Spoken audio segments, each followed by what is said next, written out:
വയസ്സെന്ന കാലം വരുമെന്ന ചിന്ത മനസ്സകം വേണം, വെടിഞ്ഞോ അഹന്ത.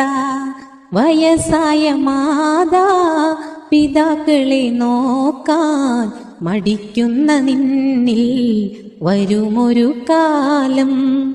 സുഖങ്ങളെ തേടി ദുനിയാവ് നേടി മറന്നല്ലോ മാതാ പിതാക്കളെ പ്രീതി.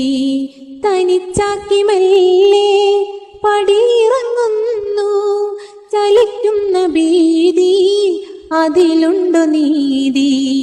ഇളം കുഞ്ഞു നാളിൽ കരം പിടിച്ചെന്നും നടത്തിച്ചു നിന്നെ പിതാവെന്ന ത്യാഗം. സഹനത്തിൻ കാവ് പ്രസവത്തിൻ നോവ് സഹിച്ചുമ്മയേറെ നിനച്ചുകിനാവ്. തളരാതെ നിന്നെ വളർത്തിയ കൈകൾ